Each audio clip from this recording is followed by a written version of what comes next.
Morning, good afternoon, good evening, depending on wherever you're watching from. Welcome to Family Love and Bonds. In continuation of our last video, that reminds me, if you're yet to watch our last video, kindly check out the link and watch our last video on 6 frank facts about love. And today we're going to be sharing with you the remaining 3 frank facts about love.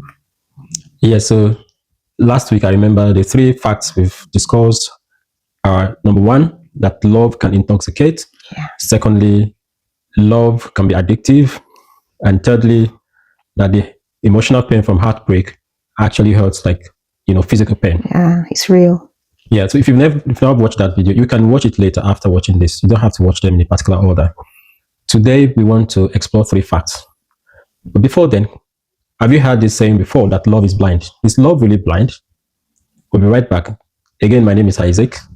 And my name is Tolulope. I usually call him Angel, so he is my angel. Yes, I'm my angel.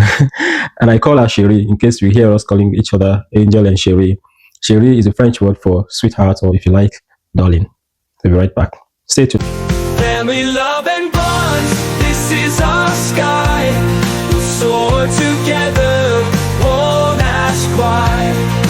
Through the laughter, tears, the light we find, a home forever for hearts entwined. Hey there, welcome back to Family Love and Bonds. Like we've mentioned earlier, we're going to be eating the last 3 facts we want to share about love. So I'm going to start with the question of whether love is blind or can be blind. We think love can be blind. Yeah. So we agree with that school of thought that life can be blind. And this is because there's a scientific backing for that understanding that love can be blind. And this is how I'm going to explain it. There's a part of our brain, the frontal part of our brain, that's called prefrontal cortex, PFC for short, prefrontal cortex. That's the part of our brain that observes functions like that, referred to as executive functions like planning, judgment, your ability to delay gratification, kind of, say this should wait now, I will do it later, that kind of control. So that's the part of the brain that controls it, those functions. What is evident is that emotions can actually shut your prefrontal cortex. Emotions can shut it down. If that's what that was what I wanted to say. Emotions, hunger emotion, love emotion, whatever emotion, anxiety can shut down your prefrontal cortex. Have you gone for an exam before that you were so anxious, or maybe an interview, until you came out of the place and then you realized some of the questions they actually asked you were actually simple, but you couldn't just think. Even your short-term memory, because the frontal lobe does that function too, everything is affected. Have you gotten angry before, and before you knew it, you said some things you shouldn't have said, or you did some things, and later you wondered, why did I do that? Yeah. Because your frontal lobe, your prefrontal cortex was shut down during that period of heightened emotions. So is emotion, the question, another question then we're going to kind of consider is whether emotion can be stronger than knowledge. This is also open to debate. What do you think? Yeah, just like you have explained, is emotion stronger than knowledge? Yeah, at that time of heightened emotion, we can say it's actually stronger than knowledge, because at that point in time, you seem to have forgotten all that you've known, or probably all that you have even been teaching and practicing at that particular time of heightened emotion. So I think it's correct to say that emotion is stronger than knowledge. Yeah, so when the prefrontal cortex is shut down, you can misbehave, in quotes. You can do things that you wouldn't have done normally. And that happens in romantic relationships. People have gone into things that they wouldn't have done. They've forgotten all about their principles or their values, their convictions, Christian convictions and principles, for instance. And then later they say, oh, but this, what I've just done is wrong, So, but more specifically, what we're actually driving out is that there's a possibility that because you're so much in love with somebody, you are unfortunately ignoring some warning signs. Or maybe you're not even paying attention, or you're seeing them and just explaining them away. So that's where we want to sound a note of warning that you shouldn't do that. And actually, before we kind of try to advise further, there's a positive side to that. In 1 Peter chapter 4, verse 8, the Bible actually says that charity, that is love now, can kind of, it covers all sins. In other words, multitude of sins, I'd say. So, which means multitudes of offenses can be easily forgiven or ignored, or kind of, not you don't just get offended easily with that because person because you love person, them. Yeah. So the first part of that verse actually says we should have fervent charity or love towards one another, so that can happen. So what we are warning against the negative part of it, where you're not paying attention. So, Shirley, what would you advise people out there regarding this? All right. I would advise that you shouldn't ignore the warning signs. All right. You shouldn't ignore them. Fine. Just like we've quoted from the Bible, that love covers a multitude of sins, and probably you're in a kind of relationship, romantic relationship that is going to lead towards marriage. If you've seen those warning signs and it's actually coming frequently, and it seems the person is not really taking to correction or budging or trying to make things right, don't ignore them. Or probably you are kind of even blinded with love, you are not seeing it, and your loved ones are calling your attention to it. Don't ignore them. All right. Do not ignore the warning signs, especially from your loved ones, because they are out there looking out for you. They want a kind of better future for you. So I think you need to listen to them. Yes, I think that is very important. If you can't see, they can still see. They are not blind. If you've gone blind. So when they're saying, be careful, I can see this guy with another lady and all of that. Don't say, no, everything is fine. What else? What other facts should we drop next now? Yeah. The fifth frank fact we want to share about love is that the spark fades in about 12 to 18 months. Yeah. You know, that initial, I can't sleep without talking to them, I can't even eat, that phase doesn't last forever. That is what we are driving at.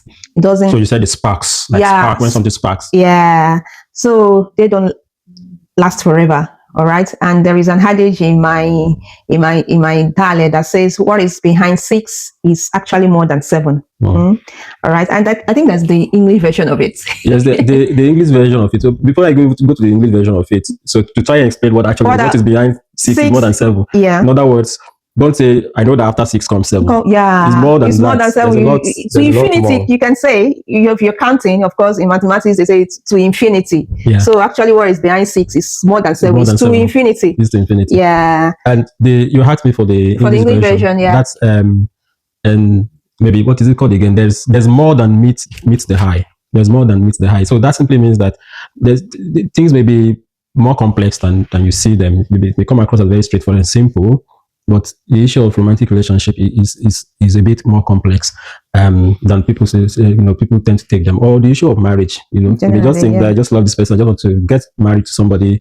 There's more than meet the high. Yeah, because this is someone you're going to live with forever. Okay, so there's more to it, and don't get carried away. Actually, with that initial emotional influx, don't get carried away, because of course it doesn't last forever. It is the true love that really will take you along, at least, I mean, as far as it can carry you. The person's real person, like the real character of that person, the real personality of that person will be what matters in the future. Is that what you're trying to say? Yeah, that's what I'm trying to say. Then as well, that after that spark fades, that emotional influx, after it goes down and fades, you now face the reality. Like, let's take, for instance, within those 12 and 18 months, you're already married and you're living together. You begin to see each other's flaws. There's what we call see finish. You'll be like, so this is it. What we actually stand is that real love. All right. Not the emotion, because at this point now, the emotions are gone. So what will really matter at that particular point in time is the real love you share. The vision you share, the values you share. Those are the things that will keep you together and can move you more. How compatible you are with each other. Yes, that is it. Yeah. Those are the things that will now matter when that sparks fades. And that's very important. And please just pay attention to this. Some of you who are not there yet, like you're not married yet, you are currently in courtship, for instance. It's very important. Don't get carried away by that, neurotransmitters in your brain, the chemistry, the everything. Make sure you're still in control, like we mentioned in the last video. Yeah. So, Angel, what would you advise? Well, as we said in in the last video, we mentioned to one of the issues that we addressed, that you should start with the end in mind. I think when we quoted Ecclesiastes chapter 7 verse 8, then that even the Bible says that that better is the end of a thing than the beginning thereof. So always bear in mind that the future matters more than how I'm feeling at the moment.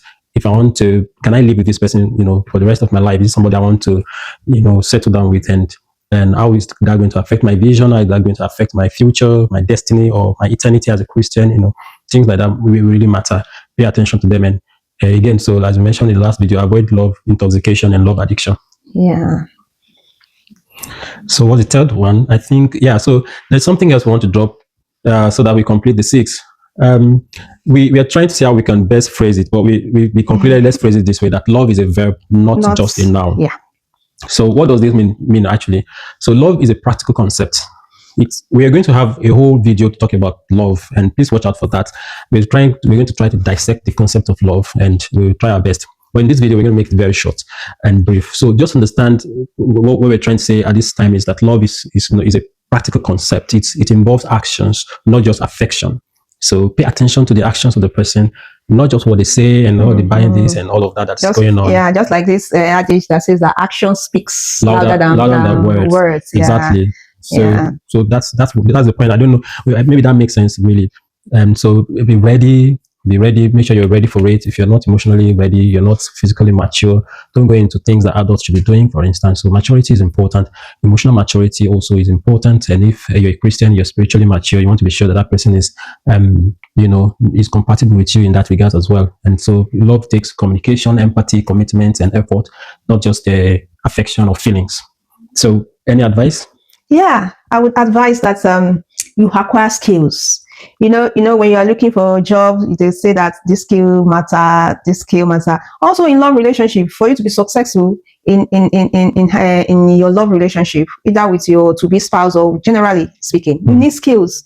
And these skills are emotional intelligence, communication skills, social skills. These skills really matter, and they will actually help you so they will help you in your relationship. Like to have a successful relationship. Thank you very much. So the skills I mentioned are emotional intelligence, communication skills, social skills. Very, very crucial. Also read books. Read books.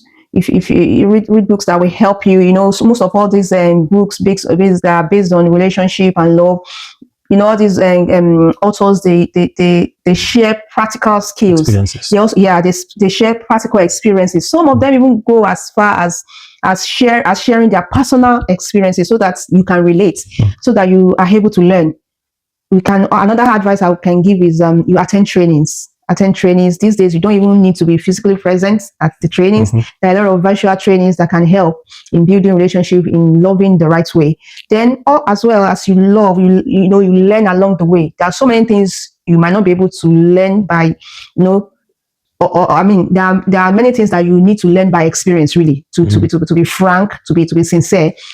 You learn by experience. There are some things that you need to learn from experience. You learn from observation. So those are the advice so learn from experience, also learn from observation. Actually, those painful pleasant experiences, I would prefer to learn those ones by observation. Someone has made a mistake, someone has got it wrong, learn from that. Don't fall into the same pit. Just carry on going. Thank you so much for watching, and we want to give you an action plan before we go. But before then, put your opinions in the comment section. And whatever you say, as long as you're expressing your opinions, you're welcome to do that. So the action plans we have for you is that number one, like my husband said, put your opinions in the comment section. Reflect on what we have shared with you today, and see how you can apply it into your life, into your love relationship. We are actually out here to help you people. Okay, that's our mission. That's our vision, to help you. So we'd like that you reflect on all these things we've shared, and you apply it to your life. Don't forget to subscribe.